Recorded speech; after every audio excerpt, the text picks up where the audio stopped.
ओम शांति। 19/7/72 संगठन का महत्व तथा संगठन द्वारा सर्टिफिकेट। आज बाप दादा पूछ रहे हैं, अपने आप को मोती व मणका समझते हो? मोती की व मणके की वैल्यू कहाँ पर होती है? जब माला में पिरोए जाते हैं तब उनकी वैल्यू होती है, क्योंकि संगठन में होने से वह शक्तिशाली हो जाता है। 1 से 2 भी अगर आपस में मिल जाए तो उसे 11 कहा जाता है। तो कहाँ 1 और कहाँ 11? तो बाबा पूछते हैं कि संगठन वाले माला के मोती हो या इंडिपेंडेंट मोती हो, तो अपनी वैल्यू को चेक करना है, अपनी शक्ति को चेक करना है। अगर मेरी वैल्यू अच्छी है, मेरी शक्ति ज़्यादा है, इसका मतलब मैं संगठन में चल रहा हूँ। अगर कहीं कम है तो कहीं ना कहीं संगठन से अलग होकर चल रहा हूँ। जैसे दुनिया में कोई विशेष कार्य करते हैं या कहीं उन्हें विजय मिलती है, जीत मिलती है, तो उन्हें सर्टिफिकेट मिलता है, मेडल मिलता है। ऐसे ही जो अब तक हम पुरुषार्थ करते आए हैं उसका सर्टिफिकेट मिले, इसीलिए बीच बीच में संगठन रखा जाता है। बाबा मिलन, भट्टिया। तो ऐसे संगठन में या किसी भी संगठन में हम शामिल होते हैं तो चेक करना है कि संगठन में चलने का, अच्छी रीति चलने का मैंने मेडल लिया है। मेडल अर्थात क्या हुआ? एक तो हुआ संतुष्टता, दूसरा हुआ समीपता। हम ब्राह्मण आत्माओं का जो संगठन लगता है, चाहे सेंटर्स पर कहो या भट्टी में, बाबा मिलन में या किसी भी ग्रुप में हम शामिल होते हैं, तो 3 तरह से हमें चेक करना है कि क्या हमने ये 3 मेडल लिए हैं। पहला है, कितने हम उस ग्रुप में, उस संगठन में सहयोगी बने हैं। दूसरे, हमारे कितने सहयोगी बने हैं। और जब सहयोगी बनते हैं तो स्नेह मिलता है। अगर मुझे स्नेह मिल रहा है तो मैं सहयोगी बना हूँ। तो पहले ये चेक करना है कि उस ग्रुप से मुझे सहयोग और स्नेह मिलता है। दूसरा मेडल है, जो भी ईश्वरीय सेवा में कर रहा हूँ, चाहे मन से हो, वाणी से हो या कर्मणा से हो, किसी के संबंध संपर्क में आने से हो, उससे कितनी ईश्वरीय प्रत्यक्षता हो रही है। और तीसरा है, जिस भी स्थान के हम निमित्त बने हुए हैं, जहाँ भी हम जाते हैं या टीचर है, वहाँ पर और हमसे कितना संतुष्ट है और हम औरों से कितना संतुष्ट है। अगर स्वयं भी औरों से संतुष्ट नहीं तो भी कमी रहेगी। तो सिर्फ सुनना नहीं है, साथ साथ चेक करते चलना है। चेक करना है कितना मुझे सहयोग और स्नेह मिल रहा है। जो भी सेवा मैं कर रही हूँ, कितनी ईश्वरीय प्रत्यक्षता में कर रही हूँ। और जिस भी स्थान पर हूँ, जिन भी आत्माओं के साथ मेरा संबंध संपर्क है, कितनी वो आत्माएं मुझसे संतुष्ट है और मैं कितना उनसे संतुष्ट हूँ। ये 3 मेडल्स हैं। शुरुआत में बाबा माला बनवाते थे, पुरुषार्थ अनुसार, जिसका जैसा पुरुषार्थ चल रहा हो ऐसी नंबरवार माला बनाते थे, जिससे सभी का उमंग उत्साह बढ़े। पुरुषार्थ में जो एफर्ट्स है उसे रिकग्निशन मिले। जिसका पुरुषार्थ में अटेंशन अच्छा हो उसे अप्रिसिएशन मिले और उसे देखकर औरों को भी प्रेरणा आए। ऐसे ही टीचर्स भी अपनी क्लास में इनाम देते हैं। जो बच्चे अच्छा पुरुषार्थ करते हैं, मेहनत करते हैं, भले एक रुमाल ही दो, लेकिन उसकी भी वैल्यू होती है। जो पुरुषार्थ किया उसकी विजय की वैल्यू होती है, ना कि चीज़ की। आप किसी को थोड़ा सेवा का इनाम देते हो व क्लास में नाम आउट करते हो तो आगे के लिए उसको छाप लग जाती है, उमंग उत्साह का तिलक लग जाता है। कोई भी अच्छा पुरुषार्थ कर रहा हो, मेहनत कर रहा हो, उसे इनाम दे, अपनी शुभ भावना दे। इससे उनके अंदर और उमंग उत्साह आएगा, वे खुशी से और आगे बढ़ेंगे। आर्ट ऑफ एप्रिसिएशन कहा जाता है। बाबा कहते हैं संगठन में 1-2 की विशेषता का परिचय होना चाहिए, कमियों का नहीं। जब संगठन में बैठते हैं तो सर्विस समाचार सुनाते हैं ताकि दूसरों ने जो सेवा की उससे हम कुछ सीखें, औरों में जो विशेषताएं हैं वो हमारे अंदर में आए। चेक करना है। संगठन में अनेक आत्माओं से मिलते हैं, हर आत्मा के अंदर कुछ ना कुछ विशेषता होती है। तो क्या उस विशेषता को पहचान कर उससे प्रेरित होकर वो विशेषता मैंने अपने अंदर धारण करने की कोशिश की है? हर बच्चे को बाबा की नॉलेज द्वारा कोई ना कोई विशेष गुण प्राप्त होता है। मेरा अपना गुण नहीं होता, नॉलेज के द्वारा प्राप्त होता है। अगर अपना समझेंगे तो अभिमान आएगा। नॉलेज द्वारा प्राप्त हुआ, बाबा द्वारा प्राप्त हुआ, इसमें अभिमान नहीं आएगा। अगर मेरा अपना गुण होता तो पहले से होता या बाबा को पहचानने से आ जाता, लेकिन जब बाबा की नॉलेज ली, उसे अपने अंदर उतारा, योग किया, तब वह गुण आया। भक्ति मार्ग में गाते थे ना, मुझ निर्गुण हारे में कोई गुण नहीं। तो जो भी गुण भरे वो मेरे नहीं, वो बाबा ने भरे हैं। इसीलिए संगठन में कोई विशेषता भी बताते हो तो ये याद रहे, ये स्मृति रहे कि यह नॉलेज द्वारा प्राप्त हुआ है। तो बड़ाई नॉलेज की है, ना कि मेरी। नॉलेजफुल बाप की बड़ाई है। पहले के समय में रू रिहान करते थे सभी बच्चे आपस में बैठकर, मेरा क्या सूक्ष्म पुरुषार्थ चल रहा है, एक दो में वर्णन करते थे। इससे एक दो की विशेषताएं सामने आती थी और उनका अटेंशन जो है वो अपनी कमियों से हटकर विशेषताओं पर लग जाता था। ऐसे ही एक दो के वर्तमान समय के पुरुषार्थ की विशेषता ही आपस में वर्णन करो तो भी वातावरण अच्छा रहेगा। बाप दादा विधि सिखा रहे हैं, अगर आपस में मिलते हैं तो ऐसी बातें हो, एक दूसरे से कभी बातें करते हो तो पुरुषार्थ की बातें हो। आपस में मिलन का जो रूप होना चाहिए वह ऐसा होना चाहिए। जैसे हम औरों को मिसाल देते हैं हंस का। हंस कंकड़ देखते हुए भी सिर्फ मोती की ओर देखता है। इसी प्रकार हमारी दृष्टि और वृत्ति ऐसी नेचुरल हो जाए कि औरों के अवगुण हमें दिखे ही नहीं। हमारी वृत्ति के ऊपर औरों के अवगुण अपनी छाप छोड़े ही नहीं। किसी की कमज़ोरी सुनते भी है, वह देखते भी है, तो वो मेरे चित्त पर बैठे ही नहीं। और जब किसी की कमी देखते हैं, कमज़ोरी देखते हैं, वह सुनते हैं, तो समझना चाहिए कि यह कमज़ोरी इनकी नहीं, मेरी है। क्योंकि हम सभी एक बाप के हैं, एक परिवार के हैं, एक ही माला के मन के हैं। अगर माला के बीच में एक भी मोती, एक भी मणका खराब हुआ तो सारी माला की वैल्यू कम होती है, तो इसमें मेरी भी वैल्यू कम होगी। तो अगर किसी की कमी दिखाई भी दे रही है, इसका मतलब है कि यह मेरी जिम्मेवारी है कि उस आत्मा की मैं मदद करूं, स्थूल में भी और सूक्ष्म में भी। उसे अच्छे वाइब्रेशंस भेजो, उसकी कमी को पूरा करो।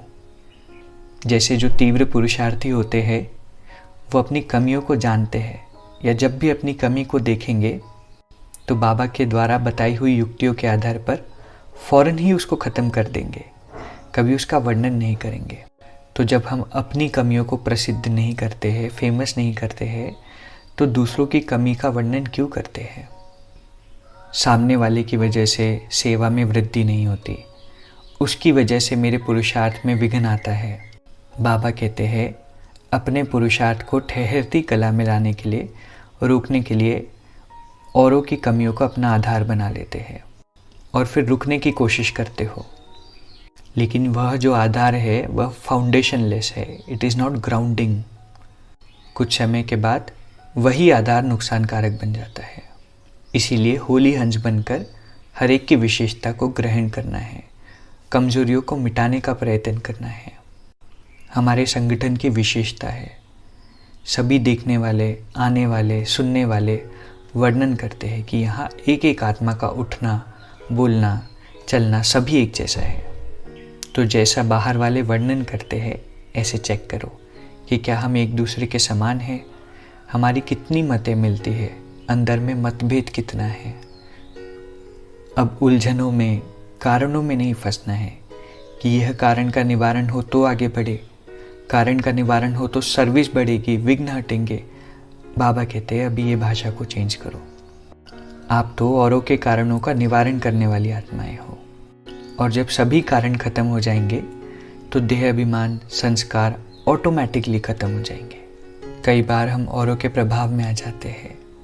ऐसा लगता है कि यही हमारे पुरुषार्थ में विघ्न बन रहे हैं, इनके वजह से हमारा पुरुषार्थ पीछे है। लेकिन बाबा कहते हैं कि कोई को भी किस समय भी किसी परिस्थिति में भी किस स्थिति में देखते हो, लेकिन वृत्ति और भाव अगर यथार्थ है तो आपके ऊपर उसका प्रभाव नहीं पड़ेगा। कल्याण की वृत्ति और भाव शुभ चिंतक का होना चाहिए। कोई कुछ भी करे, विघ्न रूप भी बने, लेकिन मेरा जो भाव हो उसके ऊपर शुभ चिंतक का हो। इसे ही तीव्र पुरुषार्थी व होली हंस कहा जाएगा। जब सामने वाले का मेरे लिए शुभ भाव हो तभी उसके लिए मैं शुभ भाव रखूं, यह कोई बड़ी बात नहीं। गायन क्या है?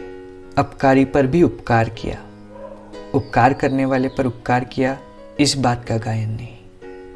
कोई बार बार गिराने की कोशिश भी करे, आपके मन को डगमग करे, फिर भी आपको उसके प्रति सदा शुभ चिंतक का अडोल भाव हो। बात के हिसाब से भाव नहीं बदले, मेरा भाव यथार्थ हो। साक्षीपन का पाठ। कोई कुछ गलत कर भी रहा है, ये मेरा और उसका हिसाब है, व्यक्ति गलत नहीं, यह मेरा कार्मिक अकाउंट है। इन बातों में अगर हम उलझ जाएंगे तो बहुत टाइम वेस्ट हो जाएगा। अगर कोई बच्चा टाइम वेस्ट करता है तो समझ आता है कि चलो छोटा बच्चा है, इसका काम ही है टाइम वेस्ट करना। लेकिन अब तो हम ज्ञान मार्ग में आगे बढ़ गए हैं, बड़े हो गए हैं, हर बात की समझ बाबा ने हमें दी है। फिर भी ड्रामा का पाठ पक्का नहीं हो, औरों के प्रति अकल्याणकारी वृत्ति हो, तो यह भी टाइम वेस्ट हुआ ना। और बड़े टाइम वेस्ट करेंगे तो क्या यह अच्छा लगेगा? इसीलिए हद में टाइम वेस्ट नहीं करना है। हमारी स्टेज है विश्व कल्याणकारी की, जगत माता की, हद का कल्याण करने वाले नहीं हैं। बाबा पूछ रहे हैं कि बाबा की पालना और बच्चों की पालना में क्या अंतर हो जाता है। जो फल बच्चे चाहते हैं, जितनी मेहनत करते हैं बाबा का संदेश देने में, औरों को बाबा का बनाने में, उतना रिजल्ट नहीं मिल पाता। मेहनत जास्ती हो जाती, रिजल्ट कम हो जाता। तो बाबा इसका रीज़न पूछ रहे हैं कि बाबा की पालना और बच्चों की पालना में एक मुख्य अंतर क्या रह जाता है जिससे प्रत्यक्ष फल नहीं नज़र आता। बहुत सूक्ष्म बात बाबा आज बता रहे हैं। बाबा निराकार है, इसीलिए बाबा को फल की चाहना नहीं रहती, इच्छा नहीं रहती। ऐसे ही साकार ब्रह्मा बाबा थे, हर कर्म बाबा की स्मृति में करते थे, इसीलिए वह भी इच्छा मात्रम अविद्या बन गए थे। इच्छा का संकल्प मात्र भी नहीं रहता था। बच्चों का मन फल में रहता है। जैसे किसी को हमने समझाया, 8 लोगों को समझाया, उसमें से 2-3 रिस्पॉन्स करते हैं, अप्रिशिएट करते हैं, बाकी कुछ कहते नहीं, वर्णन नहीं करते, अच्छा लगा बुरा लगा ये नहीं बताते। तो हमारा नेचुरली ऑटोमेटिकली कनेक्शन उन 2-3 आत्माओं से जुड़ जाता है जो हमारी तारीफ करते हैं। दूसरों से हम खुद को किनारा कर लेते हैं। इनको तो वैल्यू ही नहीं। सूक्ष्म में इच्छा रहती है। कुछ भी सुनाया, कुछ भी बताया, कोई अच्छा कोट ही शेयर कर दिया, चेक करते हैं कितने लाइक्स आए, औरों को कैसा लगा। बाबा कहते हैं ये सूक्ष्म चाहना की वजह से पालना में अंतर हो जाता है। अगर कोई भी सेवा हम करते हैं, कोई भी कर्म हम करते हैं और फल की इच्छा रखते हैं, तो यह जैसे कच्चा फल खाना हुआ। फल को पकने ही नहीं दिया, सही टेस्ट आने ही नहीं दिया। जब हम संगम पर अपनी तारीफ को, अपनी मेहनत के फल को स्वीकार कर लेते हैं, बाबा को अर्पण नहीं करते, तो यह कच्चा फल खाना हुआ। कुछ भी सेवा की तो उसका रिस्पॉन्स लेने की ट्राई करते हैं। किसी को कुछ भेजा तो वेट करते हैं कि देखते हैं अब इनको कैसा लगता है, ये क्या समझते हैं। बिल्कुल निष्काम रहे ऐसा नहीं होता। बाबा कहते हैं पुरुषार्थ के प्रारब्ध की नॉलेज होते हुए भी उसमें अटैचमेंट ना हो। जो पुरुषार्थ हम कर रहे हैं, पता है इससे प्रारब्ध मिलेगी, प्राप्ति होगी, लेकिन उसमें अटैचमेंट ना हो। मैंने भाषण किया, सभी ने क्या कहा, उसमें अटेंशन जाएगा। अपने को आगे बढ़ाने की एम से रिजल्ट लेना, अपनी सर्विस के रिजल्ट को जानना, अपनी उन्नति के लिए जानना, वह अलग बात है। लेकिन अच्छे और बुरे की कामना रखना वह अलग बात है। अभी अभी किया और अभी अभी लिया तो जमा कुछ भी नहीं रहता, कमाया और खाया। जब हमने सेवा करके जो भी पॉइंट जमा किए, जो भी दुआएं जमा की, उसे तुरंत ही स्वीकार कर लिया तो अंदर से हम खाली ही रहते हैं। उसमें विल पावर नहीं रहेगी। वह अंदर से सदैव कमज़ोर रहेंगे, शक्तिशाली नहीं होंगे, क्योंकि खाली खाली है ना। भरी हुई चीज़ पावरफुल होती है। तो मुख्य कारण यह है, चेक करना है। सेवा की, अच्छा कर्म किया, उसके फल की प्राप्ति की, कितनी इच्छा है। किसी को कुछ सुनाया, मेरी तारीफ हो, मेरा इंप्रेशन उन्हों के ऊपर अच्छा पड़े। कुछ शेयर किया, कितने लाइक्स आते हैं, कमेंट्स आते हैं। एक होता है कि खुद की चेकिंग के लिए, हाँ मैं कैसा सुना रहा हूँ यह जानने के लिए समझना, और एक कि नहीं मेरा नाम हो। अंतर हो जाता है। विधि से सिद्धि, विधि यथार्थ होगी, सिद्धि अच्छी मिलेगी, फल पका हुआ मिलेगा। तो जब यह बात खत्म हो जाएगी, तब निराकारी, निरहंकारी और साथ साथ निर्विकारी, मनसा वाचा कर्मणा में, तीनों में दिखाई देंगे। शरीर में हम होते हुए भी हमारा आत्मिक रूप दिखाई देगा। जैसे ब्रह्मा बाबा भल बुजुर्ग था, बूढ़ा था, लेकिन फिर भी उनको जो भी देखते उन्हें शरीर नहीं रूह नजर आती। ब्रह्मा बाबा को हम अभी भी देखते हैं, कितनी रूहानियत उनके अंदर नजर आती है। जब हम भी फल की कामना छोड़ देंगे, हमारी भी ऐसी निराकारी स्टेज नजर आएगी, प्रैक्टिकल नजर आएगी। अभी हम स्वयं भी बार बार देहाभिमान में आते तो दूसरों को भी निराकारी व आकार रूप का साक्षात्कार नहीं होता। तो यह तीनों भी चीज़ें होना चाहिए। मनसा में निराकारी स्टेज, वाचा में निरहंकारी स्टेज और कर्मणा में निर्विकारी स्टेज। ज़रा भी विकार ना हो। तेरा मेरा शान मान, यह भी विकार का अंश है। अंश भी हुआ तो वंश जरूर आ जाएंगे। और जब ऐसी स्टेज हो, मन से निराकारी, जब मैं कहूँ तो अहंकार ना हो, वाचा में निरहंकारी और कर्मणा में, कर्म करते हुए मैं निर्विकारी आत्मा हूँ, यह बात का भान। ऐसी स्टेज हो तब प्रत्यक्ष रिजल्ट निकलेगा, फटाफट निकलेगा, और बाप की तरह रिजल्ट निकलेगा। बाप की तरह हम पालना दे पाएंगे। आज के समय में सभी देखना चाहते हैं, सुनना नहीं चाहते। द्वापर से लेकर सुनते आए हैं, बहुत सुन सुनकर थक जाते हैं। तो मेजॉरिटी ना थके हुए हैं।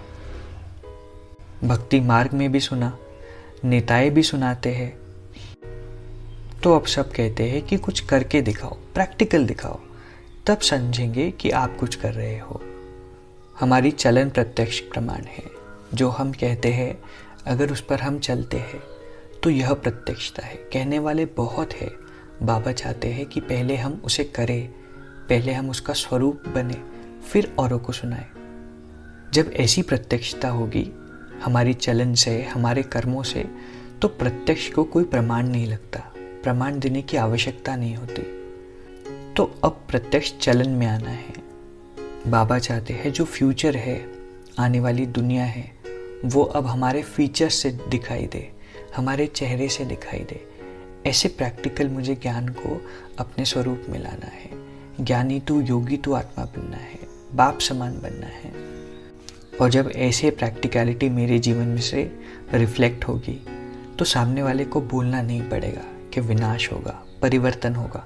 ऑटोमेटिकली मुझे देखकर, मेरी चलन को देखकर उन्हें वैराग भी आएगा और उमंग भी आएगा। वैराग आएगा पुरानी दुनिया से, उमंग आएगा नई दुनिया के लिए प्रारब्ध पाने का, पुरुषार्थ करने का। जैसे हम कहते हैं एक आंख में मुक्ति, दूसरी में जीवन मुक्ति। तो हमारे नैन और मस्तक यह बताए। मस्तक भी बहुत बोलता है। किसी का भाग्य देखना होता है तो कई बार उनका मस्तक देखते हैं। माथे की लकीरें कहा जाता है। समझते हैं बड़ा चमत्कारी है, तो जब ऐसी सर्विस करेंगे तब जय जयकार होगी। विश्व के आगे अब सैंपल बनकर दिखाना है। बाबा कहते हैं कोई की भी राय को रिगार्ड देना है। कोई भी आए आपके सामने अपनी राय लेकर के आए, उसको पहले रिगार्ड देना ज़रूरी है। भल बाद में समझानी दो, पहले से ही कट नहीं करना चाहिए कि यह रॉन्ग है, यह हो नहीं सकता। अगर हम ऐसा करते हैं तो उनके अंदर भी डिसरिगार्ड का बीज पड़ता है। आज अगर हम उनकी बात को डिसरिगार्ड करते हैं, कल चल के वह हमारा डिसरिगार्ड करेगा। तो बीज किसने डाला? कोई हमारे पास राय लेकर के आते हैं, सर्विस का आइडिया लेकर के आते हैं, भल हमें वो समझ में नहीं भी आए तो एकदम से मना नहीं करना कि ये अच्छा आइडिया नहीं है। पहले उसे सुनना, समझना, फिर अपनी राय देना। बाबा चूहे का मिसाल देते हैं। चूहे को अगर काटना होता है तो पहले वह फूंकता है और फिर काटता है, तो पता भी नहीं चलता कि चूहे ने काटा। तो किसी के व्यर्थ को अगर कट भी करना हो तो पहले उनको रिगार्ड दो, फिर उनको अगर हम समझाएंगे तो उसे वह कट करना नहीं, वह समझेंगे कि हमको श्रीमत मिल रही है। रिगार्ड देकर उनको आगे बढ़ाया, वह खुश हो जाते हैं। फिर खुश करके कोई भी काम करवाना सहज हो जाता है। काटना नहीं है। हाँ, क्यों नहीं, बहुत अच्छा है। यह शब्द भी रिगार्ड देंगे। पहले ना की तो वह नास्तिक हो जाएंगे। पहले सदैव हाँ करो। चीज़ भले कैसी भी हो लेकिन उसकी डिब्बी अच्छी होनी चाहिए, तो लोग प्रभावित हो जाते हैं। ऐसे ही जब संपर्क में आते हो तो अपना शब्द और स्वरूप भी ऐसा हो। भल डिब्बी के अंदर ना है लेकिन डिब्बी इतनी खूबसूरत हो, ऊपर हाँ हो, ऐसे शब्द और स्वरूप हमारा हो। रहम की भावना, शुभ कल्याण की भावना मेरे अंदर हो, तब मेरे शब्द भी युक्ति युक्त निकलेंगे। नहीं तो एकदम से हम उनको गुस्सा कर देंगे, डांट देंगे, कह देंगे, अस्वीकार कर देंगे उनके आइडिया को। जैसे बाबा भी किसी को शिक्षा देते हैं तो पहले उन्हें सम्मान देते हैं, फिर शिक्षा देते हैं। जो आपके पास आते भी है वह ठुकराए हुए होते हैं, सम्मान का रिगार्ड चाहिए होता है। इसीलिए कब भी किसी को डिसरिगार्ड नहीं, पहले रिगार्ड देकर फिर काटो। उनकी विशेषता का पहले वर्णन करो, फिर कमजोरी का। जैसे ऑपरेशन करते हैं तो पहले इंजेक्शन से सुध-बुध भुला देते हैं, तो पहले उनको रिगार्ड देकर उसे नशे में ठहराओ, फिर कितना भी ऑपरेशन करेंगे तो सक्सेसफुल होगा। विधि है, देना फिर लेना, पहले लेकर फिर नहीं देना है। तो पहले रिगार्ड देना, फिर जो कराना है वह करवा सकते हैं। जब ऐसे संस्कार आपके अंदर आ जाएंगे तो विश्व से आपको रिगार्ड मिलेगा। कितनी सुंदर समझानी बाबा हमें देते हैं। एक एक का चिंतन करके हमें उन्हें अपने स्वरूप में धारण करना है। तो चलिए रिवाइज करते हैं, आज हमने क्या क्या सीखा। मोती या मणके की वैल्यू कभी भी संगठन में होती है, माला में होती है। 1 और 1 11 कहा जाता है। हमें चेक करना है हम संगठन में कितना रहते हैं। माला का मणका है व इंडिपेंडेंट मणका है। जब भी संगठन में जाते हैं या संगठन में रहते हैं तो यह चेक करना है कि हमने संगठन का मेडल लिया। मेडल 3 बताए, एक है सहयोग और स्नेह का, दूसरा है मेरी सेवा से परमात्मा की प्रत्यक्षता का, और तीसरा है जिन भी आत्माओं के संपर्क में आती हूँ उनसे मैं कितना संतुष्ट हूँ और वह मुझसे कितना संतुष्ट है। संगठन में रहते हैं तो एक दूसरे का प्रोत्साहन करना है। कुछ भी किसी ने भेजा, शेयर किया, उसे अप्रिशिएट करना है। जब हम उनको इनाम देते हैं, चाहे रुमाल ही हो, चाहे अप्रिसिएशन ही हो, उनको उमंग उत्साह मिलता है। अविनाशी उमंग का टीका लग जाता है। एक दो की विशेषता का हमें परिचय हो, ना कि उनकी कमियों का। अपनी सर्विस का, विशेषताओं का कहीं वर्णन भी करते हैं तो स्मृति रहे कि यह जो विशेषता है वह बाबा द्वारा नॉलेज की वजह से प्राप्त हुई। संगठन में मिलते हैं तो उसकी विधि है। एक दो के पुरुषार्थ की विशेषता उन्हें बताओ ताकि उनका अटेंशन उनकी कमियों से शिफ्ट होकर विशेषताओं पर चला जाए। मेरी दृष्टि और वृत्ति दोनों ही इतनी नेचुरल हो जाए जैसे कि हंस। किसी के अवगुण देखते हुए भी उसे अपनी वृत्ति में, अपनी दृष्टि में स्वीकार नहीं करना है। किसी की कमी, औरों की कमी मेरी कमी है और मेरी जिम्मेवारी है सहयोगी बनकर उनकी कमी को दूर करना, उन्हें योग में शुभ वाइब्रेशंस देना, ना कि उनकी इमेज, खराब इमेज मेरे मन में बसा लेना। क्योंकि माला का अगर एक भी मन का खराब हुआ तो सारी माला की वैल्यू कम हो जाएगी। जैसे तीव्र पुरुषार्थी जो भी अपने अंदर कमी है उसे बाबा की बताई हुई युक्तियों के अनुसार जल्दी से चेंज कर लेते हैं, ठीक कर लेते हैं, उसका वर्णन नहीं करते, उसको प्रसिद्ध नहीं करते। ऐसे ही औरों की कमी का वर्णन नहीं, प्रसिद्ध नहीं करना है, सभी को बताना नहीं है कि इसमें यह कमी है। सूक्ष्म में उस आत्मा की मदद करनी है। कोई पुरुषार्थ में बाधा बन भी रहे हैं, लेकिन मुझे अपनी वृत्ति चेंज नहीं करनी है। मेरे भाव कल्याण के हो, शुभ चिंतक के हो। अपकारी पर उपकार करना है। गायन भी अपकारी पर उपकार करने वालों का होता है, उपकारी पर उपकार करने वालों का नहीं। ऐसे तीव्र पुरुषार्थी कोई कितना भी गिराने की कोशिश करे, आपके मन को डगमग करे, फिर भी उसके लिए शुभ चिंतक के भाव हो। टाइम वेस्ट नहीं करना है। टाइम वेस्ट करना बच्चों का काम है। सर्विस में बाप समान रिजल्ट चाहिए तो फल की कामना नहीं रखनी है, कच्चा फल नहीं खाना है। मैंने भाषण किया, सभी को कैसा लगा? पुरुषार्थ से प्रारब्ध है, यह नॉलेज होते हुए भी उसमें कोई अटैचमेंट ना हो।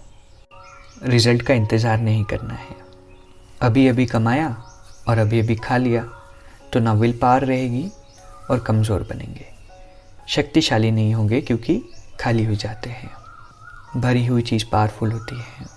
ब्रह्मा बाबा की तरह मनसा में निराकारी स्टेज, वाचा में निरहंकारी स्टेज और कर्म में निर्विकारी स्टेज। अब सुनने और सुनाने से ज़्यादा अटेंशन धारण करने में रखना है। सुन सुनकर तो आत्माएं थक गई है, अब चाहती है कि कुछ प्रत्यक्ष करके दिखावे। हमारी चाल चलन ऐसी हो जो ज्ञान को प्रत्यक्ष करे। प्रत्यक्ष को कोई प्रमाण देने की आवश्यकता नहीं होती, फिर बताने की ज़रूरत नहीं होगी। हमारे फीचर से फ्यूचर नज़र आएगा और आपे ही आत्माओं के अंदर वैराग्य वृत्ति और उमंग आएगा। वैराग आएगा इस पुरानी दुनिया से और उमंग आएगा नई दुनिया के लिए जमा करने के लिए। तो ऐसे सैंपल विश्व के आगे बनना है। चाहे छोटा स्टूडेंट हो या बड़ा स्टूडेंट हो, उनको रिगार्ड देना है। उनके आइडियाज़ को, बातों को ठुकराना नहीं है। जैसे चूहा पहले फूंक देता है फिर काटता है, ऐसे ही पहले रिगार्ड दो फिर समझाओ। किसी को भी पहले खुश करके फिर काम निकालना बड़ा सहज होता है। जैसे बाप दादा पहले किसी को शिक्षा देना होता है तो उन्हें सम्मान देते हैं, फिर शिक्षा देते हैं। पहले विशेषता का वर्णन करो फिर कमजोरी का। जैसे ऑपरेशन करते हैं तो पहले इंजेक्शन लगा के शुद्ध बुद्ध भुलाते हैं, ऐसे ही पहले उनको रिगार्ड देकर उन्हें नशे में ठहराओ। फिर कितना भी ऑपरेशन करेंगे तो ऑपरेशन सक्सेसफुल होगा। जब ऐसे संस्कार हम हमारे अंदर ले आएंगे तो सारा विश्व हमें रिगार्ड देगा। ओम शांति।